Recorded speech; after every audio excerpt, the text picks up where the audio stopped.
How on earth could Leonardo DiCaprio become that famous and still not have a starring role in any superhero movies? Why did he turn down the role of Anakin Skywalker in the Star Wars prequels, and even Neo in The Matrix?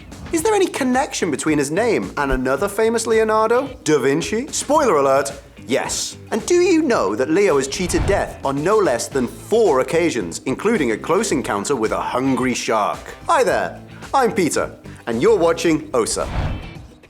To answer all of these questions and find out the secret behind Leo's lasting popularity, let's take a closer look at his career from the very beginning. Leonardo DiCaprio started out as almost every famous actor does, making funny-looking TV commercials and starring in episodes of occasionally excruciating television series and sitcoms. Surprisingly enough, Leo even appeared on Santa Barbara when he was 15.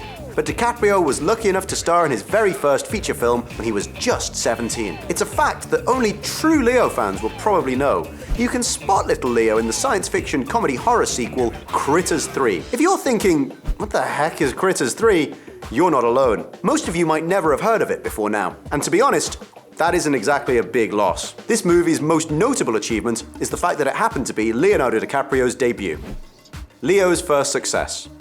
However, it was a few years before Leo really hit the big time with a real film feature hit.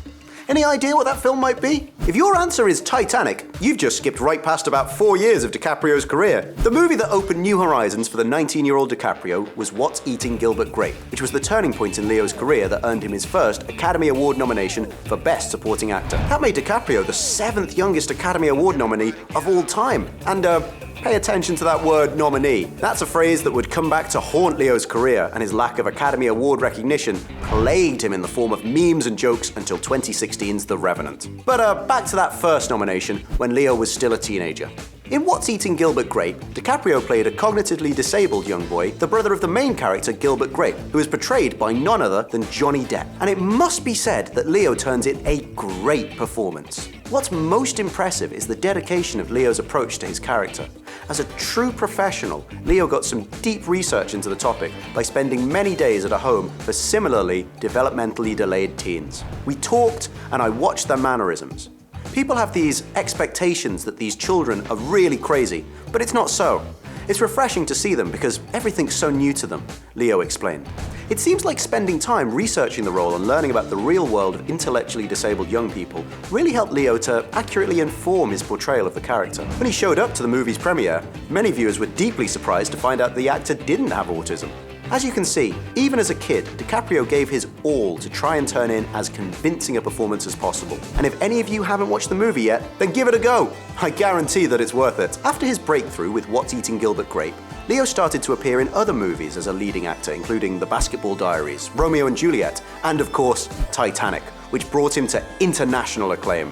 But strangely enough, that might never have happened. Nowadays, it's almost impossible to imagine the character of Jack from Titanic without picturing DiCaprio, but it could almost have happened differently because of studio interference. Apparently, the suits at 20th Century Fox really badly wanted Matthew McConaughey to star in the role alongside Kate Winslet. In that case, it'd be McConaughey who became King of the World, right? Or maybe it's easier to imagine another McConaughey classic. To that I say, all right.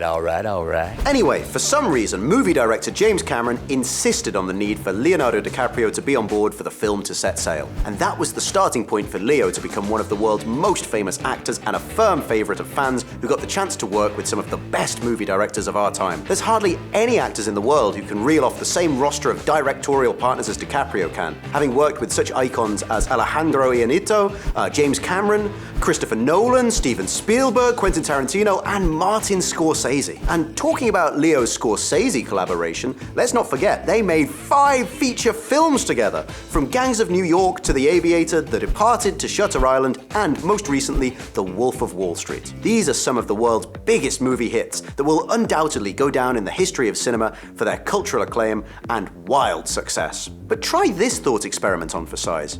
How many times could things have gone completely differently? There were plenty of moments in Leo's life which could have changed everything for him. To give just one example, do you know the origin of DiCaprio's name? It's been said that Leo's pregnant mother was in an Italian museum looking at a Leonardo da Vinci painting, and that was the moment when she felt him kicking for the very first time. Wow, What could have happened if that was a Pablo Picasso painting that she was looking at that very moment?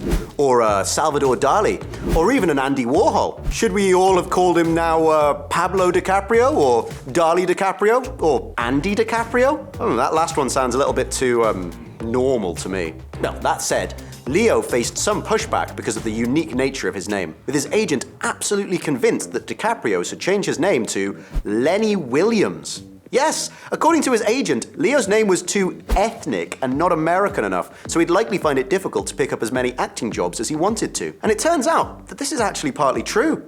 Leo's name actually thwarted his ambitions to be an actor for a number of years. It was only DiCaprio's dogged persistence that helped him to overcome studios' reluctance to cast him. Leo has proved time and again the importance of having faith in yourself and to let your abilities be your evidence, no matter what others think or say. Before we get on to DiCaprio's run of bad luck and his brushes with death, let's try to answer another important query. Why does Leo seemingly reject roles in superhero and CGI-heavy movies? Even before the recent glut of Marvel and DC action fodder, there's a long list of famous and infamous films that Leo has turned down over the years. Neo in The Matrix, Robin in 1996 Batman Forever, and adult Anakin Skywalker in Star Wars Attack of the Clones. Why would any actor reject such massive proposals and even more massive paychecks? Well, the answer is simple. DiCaprio selects all his roles personally and really pays attention to his own sensibilities when it comes to his perception of cinema as an art form. We're entering this age of streaming where things are so immediate and all of a sudden you have a new brilliant show, 8 episodes of which come on, that you can watch almost every other day, DiCaprio told Variety. Leo recently finished working on Quentin Tarantino's new film, Once Upon a Time in Hollywood, a technical rarity these days in that the movie was actually shot on film, and which featured sets that physically transformed Hollywood Boulevard back to the way it looked in 1969 without using CGI. If you want to know more about this movie, then check out our other video. The link is in the top right. Leo has also commented that this way of doing things was a bit of a throwback and that he fears that traditional movie making will become a bit of a dinosaur in the world of digital streaming. I just hope we're going to have this communal theatrical experience of going to see a great piece of art all together and enjoy it. Leo's bad luck. Though it seems like Leo is extremely lucky because of his terrific career, he's also known to have had some unbelievably horrible misfortune. That's right, DiCaprio deftly dodged death on no less than 4 separate occasions. So let's take a quick look at all of Leo's death-defying disasters. Dangerous experience number 1. I jumped out of an airplane, and then my chute didn't open.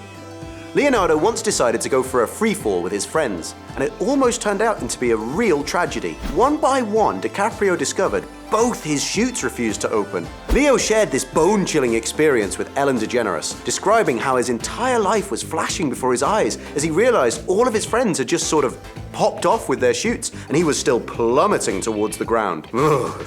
Nobody should have to know that feeling. Luckily, Leo has jumped in tandem with a more experienced jumper on his back, who helped him to untangle the second chute after half a minute of freefall. Having spent so long at terminal velocity, that close to the ground, it's no wonder then that even with the emergency parachute, the force of the impact with the ground was enough to break both of Leo's legs at landing. But luckily enough, the lad escaped with his life. After that, Leo swore he would never, ever jump from a plane again. Except dangerous experience number 2. I was on a plane to Russia and the engine exploded. So Leo was on his way to St. Petersburg for the Tiger Summit to protect the endangered animals, but it turned out DiCaprio was the one in danger. While looking out the window of the Boeing 767, this is what he claims he saw. The entire engine engulfed in a fireball. It was all Russian passengers, and I kind of felt like I had already died and gone to heaven because no one said anything. And I was screaming at the top of my lungs saying, "What the hell is going on here?"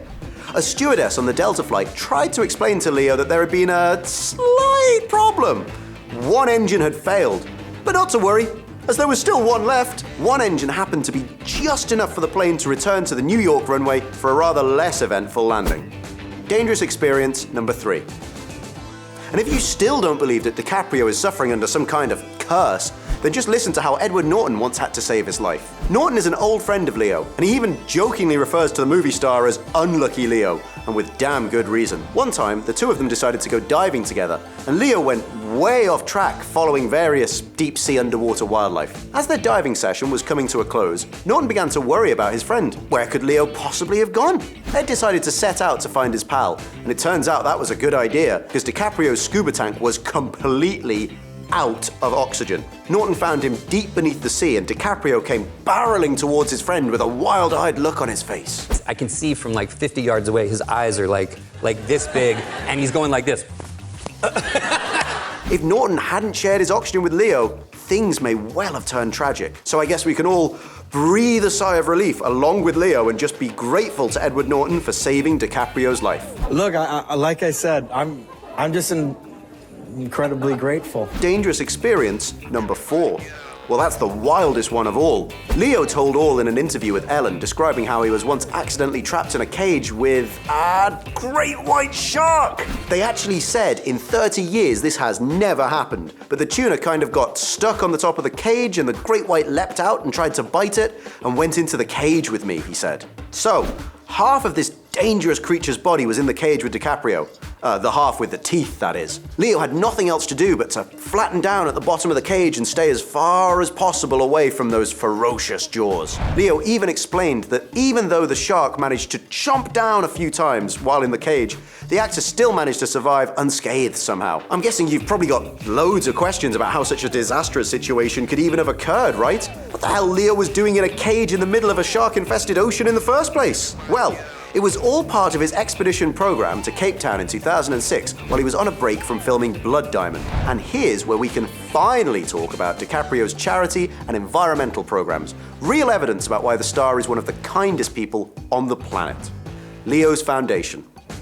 Let us not take this planet for granted, DiCaprio said on stage right after winning that first, and so far only, Oscar. Looks like he didn't hold a grudge against that bear from The Revenant. Joking aside, Leo is a living example of his creed. He really doesn't take nature for granted. The year after Titanic's tremendous success, at the youthful age of 24, DiCaprio decided to establish a foundation to promote environmental awareness. The Leonardo DiCaprio Foundation has already raised $100 million to help in the fight against climate change. And remember before, when we mentioned the Tiger Summit, when we were recounting Leo's brush with death at 37,000 feet? Well, that wasn't a one-off event. The foundation has supported more than 200 environmentally focused projects in 50 different countries around the world. All of these projects aim to protect vulnerable wildlife from extinction and to restore balance to ecosystems and communities that are under threat. Knowing how generous Leo can be, residents of Buryatia, Russia, flooded DiCaprio's Instagram, asking him to help save the ecology of the deepest lake on Earth, Lake Baikal. They claim that the lake is in serious danger of being irreparably polluted, and things can only get worse as there are new plans to build a water bottling plant there. The locals of Buryatia hope that Leo can help them raise public awareness of this problem and stem the tide of pollutants flooding into this natural marvel. When we said that DiCaprio turned down all those superhero roles earlier, we didn't think it was because he was so busy being one in real life. Leo's actions prove to all of us that he isn't just another actor who cares about nothing but himself or his own ego. It seems like Leo really wants to use his fame to speak up and do the right thing. It's an inspiration to be respectful when it comes to our planet and the natural world, and to always be grateful for what we have. If you're feeling similarly inspired and you want to help support the Leonardo DiCaprio Foundation, check out the link to the website in the description. Thanks for watching, and remember to check out our new channel called Awesome Movies, all about your favorite films and film characters. And as always, stay awesome.